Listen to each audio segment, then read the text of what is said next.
panen Pak Abraham. Iya, iya. Ya.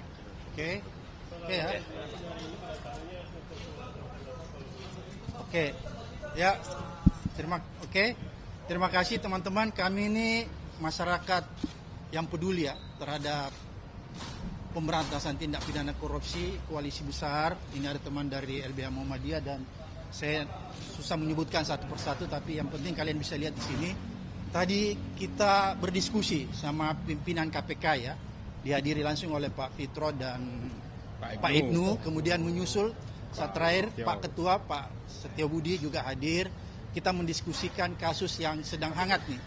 Dan kebetulan kita membawa laporannya juga yang sudah dibuat oleh teman-teman koalisi, yaitu dugaan korupsi ya yang terjadi di proyeknya ya, saya katakan di proyek strategis nasional PIK 2. Jadi kita ingin KPK lebih konsentrasi ya, menelisik, melakukan investigasi terhadap proyek strategis nasional, karena kita melihat di dalamnya bahwa kuat dugaan telah terjadi tindak pidana korupsi di dalam penetapannya sebagai proyek strategis nasional. Karena KPK punya kewenangan untuk melakukan pemeriksaan terhadap penyelenggara negara, baik yang ada di tingkat daerah maupun yang ada di tingkat pusat. Karena kita bisa duga bahwa penetapan PIK menjadi PSN itu tidak terlepas dari praktek kong kali kong, praktek suap menyuap, ya, dan lebih jauh kita bisa melihat bahwa di situ ada kerugian negara sebenarnya, pasal 2 kerugian negara. Oleh karena itu ini menjadi kewenangan KPK dan kita sudah sampaikan langsung kepada pimpinan KPK. Data-data yang kita punya cukup banyak, kita sudah kolek dalam satu sistem sehingga begitu dibutuhkan kita bisa langsung mendistribusikan kepada KPK untuk membantu KPK melakukan penyelidikan lebih cepat. Tapi kami yakin juga bahwa KPK juga pasti punya data yang cukup untuk melakukan yang namanya full bucket. Karena di sini ada beberapa teman-teman, mungkin nanti yang lainnya bisa lebih menyempurnakan apa yang kita diskusikan di dalam. Yang jelas kita melaporkan proyeknya ya, proyek strategis nasionalnya. Kemudian juga kita melaporkan tentang ada dugaan kuat terjadi suap menyuap gratifikasi di dalam penerbitan ya.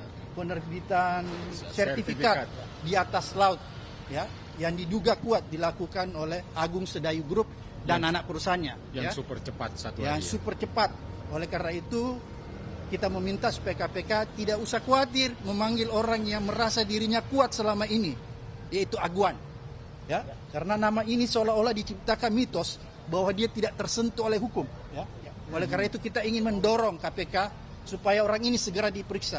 Nggak boleh ada seseorang secara individu mengatur negara ini. Tidak boleh ada seseorang secara individu mengatur presiden. Oleh karena itu tegas sikap kita semua bahwa kita meminta KPK untuk segera melakukan penyelidikan, investigasi lebih cepat terhadap kasus proyek strategis nasional dan yang berkaitan dengan proyek-proyek strategis nasional yang ada di PIK 2. Karena ini merupakan gunung es. Saya pikir untuk sementara itu. Hadir Aguan yang diadukan, apakah pihak lain yang diadukan juga? Karena KPK mempunyai kewenangan untuk melakukan penyidikan terhadap penyelenggara negara sesuai dengan undang-undang, maka selain penyelenggara negara, pihak swasta juga Aguan bisa diperiksa. Penyelenggara negara itu siapa? Mulai dari kementerian sampai aparat tingkat bawah, kabupaten, provinsi, maupun sampai yang paling di atas. Jadi semua kita minta diperiksa. Siapa saja persisnya yang diadukan itu? Di mana titik letak korupsinya? Apakah juga terhubung dengan IKN, investasi IKN yang kemudian menjadi tukar guling untuk penetapan PSN? Ya, termasuk Penguasaan itu. aset itu merupakan suatu kerugian negara dengan tidak mengikuti aturan perundangan yang berlaku, yaitu aturan yang mengatur tentang pesisir laut, dan UUD 45 itu mengatur bahwa bumi, air, dan kekayaan yang ada di dalamnya itu adalah digunakan untuk sebesar-besarnya kemakmuran rakyat. Tidak bisa dikuasai oleh oknum tertentu, dikuasai untuk proyek-proyek yang tadi disebutkan oleh Pak Abraham sama itu PIK 2. Berikut dengan penerbitan sertifikat yang super cepat itu. Itu sudah itu melanggar, nah, itu bisa UUD 45 yang dilanggar, konstitusi, Undang-Undang 3199 itu pasal 2, tidak hanya pasal 1 ya. Pasal 2 itu di mana itu di ayat 2-nya itu bisa tuntutannya itu bisa dilakukan tuntutan hukuman mati terhadap orang-orang yang sudah melampaui batas seperti ini. Itu seperti itu. Jadi itu harus KPK. Kenapa harus ke KPK sementara di Kejaksaan Agung sudah menerbitkan sprint lead ya, sudah ada di sana. Tapi suatu kasus itu bisa saja ditangani oleh ketiga APH, kepolisian, kejaksaan. Kepolisian itu secara concurrent bersama-sama. Jadi jangan kalau di sana udah mulai sprint lead, bisa saja KPK menerbitkan sprint lead pada bidang kasus yang lain yang terkait dengan PIK 2 itu. Nah, sehingga kita yang mendorong, kita memantau terus agar ya kalau ada desakan dari masyarakat itu berbeda dengan dibiarkan. Kasus besar ini yang merugikan rakyat ini harus dipantau terus ini. Pak Saididu mungkin ada. Saya pikir yang kita laporkan adalah pintu masuk untuk membongkar legalisasi perampokan negara yang dilakukan oleh Presiden Jokowi selama 10 tahun. Legalisasinya banyak sekali melalui PSM, penyiaran tambang, pengambilan hutan, perkebunan, lahan dan lain-lain, itu pintu masuknya. Nah, PIK 2 itu adalah puncak gunung es terjadinya kehilangan aset negara yang diserahkan kepada pihak swasta lewat kewenangan yang melebihi kekuasaan yang melebihi kewenangan. Itu yang terjadi. Dan tadi saya meminta kepada KPK sederhana melihat berapa jalan, berapa sungai, berapa pantai, berapa irigasi yang sudah diambil alih oleh PIK 2, apakah ada ganti ruginya ke negara atau hilang begitu saja. Karena sudah berapa kecamatan habis. Jadi itu sederhana, cek di Google Earth apakah PIK 2 yang ada sekarang itu tidak mengambil laut. Siapa tahu sebenarnya sudah ngambil laut, yang kita persoalkan ini yang rencana diambil. Itu harus diperiksa semua. Kalau memang terjadi, maka itu harus kembalikan negara, dan siapa yang mengambil secara tidak sah, semua yang terlibat itu harus kena sanksi hukum, termasuk yang memberikan izin. Kita harus ingat bahwa saya berpendapat bahwa terjadi rekayasa besar di Pantai Indah Kapuk. 2016 Ahok menyatakan tidak mungkin Jokowi jadi presiden kalau bukan pengembang. 2016 Ketua Abdesi yang menyatakan, dan Abdesi ini adalah kepala desa yang di PIK 2, menyatakan mendukung Jokowi 3 periode. Di akhir masa jabatan Jokowi menerbitkan PSN PIK 2. Jadi sangat susah dibantah bahwa pusat kekuasaan pengendali Jokowi adalah PIK 2. Itu saya pikir kesimpulan yang gampang sekali. Itu saya pikir jadi di KPK, kita berharap KPK udahlah masuk yang jalan sederhana saja, periksa aset negara yang sudah diambil. Jadi confirm yang dilaporkan adalah aguan Jokowi atau ada nama lain? Kasus itu kita laporkan siapapun yang terlibat, mulai kepala desa sampai kepada presiden, ya harus diperiksa semua. Percaya nggak Pak KPK bakal memanggil aguan Pak? Berani? Makanya kita semua hadir di sini kawal. Ya. Ini ada tambahan nih. Ya. Percaya nggak? Saya enggak.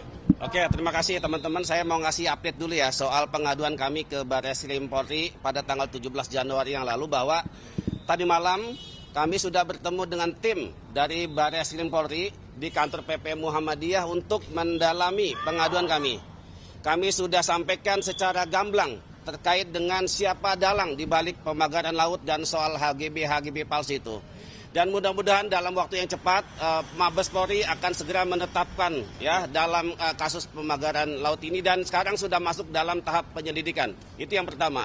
Lalu yang kedua, terkait dengan kunjungan kami ke KPK, kami juga tadi meminta konfirmasi kepada pimpinan KPK apakah Aguan masih berstatus tersangka dalam kasus korupsi tahun 2016. Itu yang perlu diklarifikasi, karena sejauh ini kami belum mendapatkan update apakah dia statusnya tersangka atau tidak. Karena informasinya Aguan pernah dilakukan pencegahan untuk ke luar negeri. Itu yang kedua. Yang ketiga, saya minta juga kepada KPK untuk segera periksa kembali mantan Bupati Tangerang, Ahmad Zaki Iskandar, karena dia mengatakan bahwa PIK 2 tidak ada hubungannya dengan PIK 1. dulu pernah diperiksa oleh KPK. Jadi sekarang terang benderang bahwa PIK 2 adalah bagian dari PIK 1 dan kami yakin itu sangat terjadi kasus-kasus korupsi di dalamnya. Demikian penjelasan dari kami. Terima kasih. Ya, saya tambahan. Ibrani. Oke, Julius Ibrani PBI. Saya teknis saja karena pertanyaan teman-teman kan teknis. Di mana korupsinya?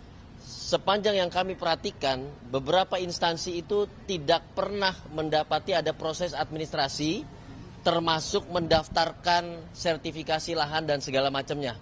Ya, dalam kasus reklamasi Jakarta itu modusnya selalu suap. Dia suap sehingga tidak perlu ada proses di PTSP, tidak perlu ada proses pemeriksaan, tiba-tiba dalam waktu 1 hari sertifikatnya jadi. Apa pengalaman KPK di perkara itu? Silakan cek dalam kasus-kasus ada pemanfaatan. Ketika terjadi sertifikasi berarti terjadi pemanfaatan. Ketika terjadi pemanfaatan maka harus dipastikan negara mendapatkan apa. Kalau negara tidak mendapatkan apa, di situ terjadi kerugian negara. Titik sampai di situ. Ya, 2 hal itu sudah amat sangat sederhana buat KPK dan sudah amat sangat mudah untuk diusut oleh KPK. Kepada siapa? Silakan cek, ada swasta di situ. Ada Aguan dengan Agung Sedayunya di situ, ada anak perusahaannya yang setelah kita cek di sana, perusahaannya, kantor-kantornya tiba-tiba berubah jadi tempat apa dan segala macam, tidak mampu diidentifikasi. Apakah domisili hukum, badan hukum yang seperti itu diperkenankan untuk mengajukan sertifikat? Saya pastikan tidak. Seseorang yang mengajukan sertifikasi lahan, itu domisili hukumnya harus jelas. Harus ada pemeriksaan, ini kantornya bodong, perusahaannya bodong atau tidak. Tapi setelah kami cek, semua berubah, tutup, tidak ada staf dan segala macamnya. Pak Gufron sudah di lapangan. Artinya apa? Ada dugaan, tanda kutip, itu adalah badan-badan hukum yang fiktif, yang dipakai sebagai nomini. Di lapangan kami temukan juga bahwa banyak KTP warga tanpa izin digunakan sebagai nomini dari pemilik-pemilik sertifikat itu. Tanya KPK, istilah nomini ini istilah momok buat KPK. Dia adalah modus untuk mengaburkan korupsi-korupsi yang dilakukan. Jadi ini indikatornya sangat mudah lah bagi KPK untuk memeriksa itu. Dan yang paling penting, sebentar, yang paling penting adalah kita bicara ini untuk siapa? Bukan untuk Said Didu, bukan untuk Abraham Samad. Masyarakat di sana semua terdampak. Nelayan yang tadinya hanya butuh 1 drum untuk melaut, sekarang butuh 3 drum karena dia harus keliling jauh. Ya, itu bahayanya juga sangat ada di depan mata. Kenapa? Tidak ada plang, tidak ada lampu. Sewaktu-waktu dia bisa menabrak dan tenggelam di laut itu.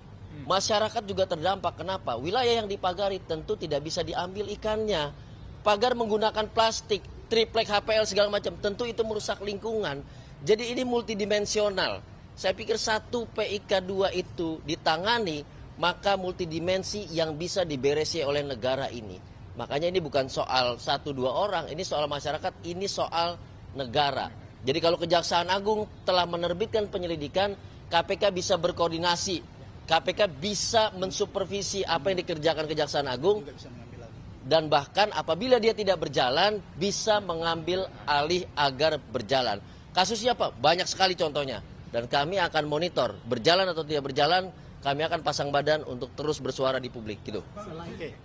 Hari Jumat ya dia? Hari Jumat. Tadi Pak Said Didu sempat menyebut soal Pak Jokowi. Mohon bisa dijelaskan bagaimana soal pembuktiannya. Tadi kan Pak Said Didu... Gampang, cek Ibu Iriana pernah ke desa Kohot nggak? Cek itu gampang.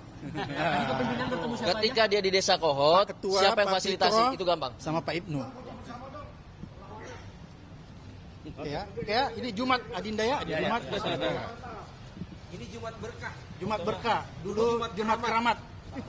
Berkah bagi pelapor, keramat bagi Aguan, bagi Koi. Ini keramat buat Aguan.